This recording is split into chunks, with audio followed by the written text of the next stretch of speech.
చారిత్రాత్మక హుస్సేన్ సాగర్ కాలుష్యం నుండి ఎప్పటికైనా బయటపడుతుందా?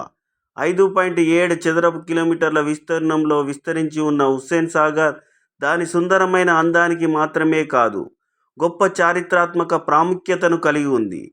ఈ సరస్సు హైదరాబాద్, సికింద్రాబాద్ను కలుపుతూ ఉంటుంది. ఈ సరస్సుతో ప్రతి హైదరాబాదీకి మధురమైన జ్ఞాపకాలు ఉంటాయి.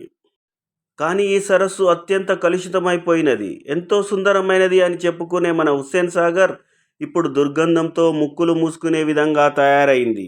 ఈ పెరుగుతున్న కాలుష్యాన్ని ఆపకపోతే హైదరాబాదీలు హుస్సేన్ సాగర్ను శాశ్వతంగా కోల్పోవలసి వస్తుంది.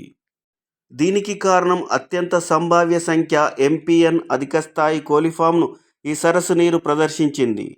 కోలిఫామ్ బ్యాక్టీరియా ఈ సరస్సు నీటి నమూనాల్లో ఎక్కువగా మరియు ప్రతి సంవత్సరం సింథటిక్ రంగుల వినాయక నిమజ్జనం, సనత్నగర్, బాలానగర్ల నుండి వచ్చే పారిశ్రామిక వ్యర్థ జలాలు, జిహెచ్ఎంసీ మురుగునీరు కలవటం వల్ల సరస్సు దుర్భర స్థితికి జారింది. ప్రభుత్వాలు ఎన్నిసార్లు హుస్సేన్ సాగర్ను ప్రక్షాళన చేద్దామని ప్రయత్నించినా ఫలితం లేకుండా పోయింది. ఎందుకంటే అందులో నుండి బయటకు వెళ్లే జలాల కంటే పారిశ్రామిక వ్యర్థ జలాలు మరియు మురుగునీరు కలవటం వల్ల ఈ దుస్థితి వచ్చింది. ఈ సరస్సులో నీరు ప్రమాదకరమైన రసాయన కాక్టైల్ను కలిగి ఉంది. వేసవిలో సరస్సు నుండి దుర్వాసన పెరుగుతుంది. వర్షాకాలం మాత్రం సరస్సులోకి నీటి ప్రవాహం రావడం వల్ల మలినాలు కొట్టుకుని వెళ్ళి కొంతవరకు దుర్వాసన తగ్గుతుంది.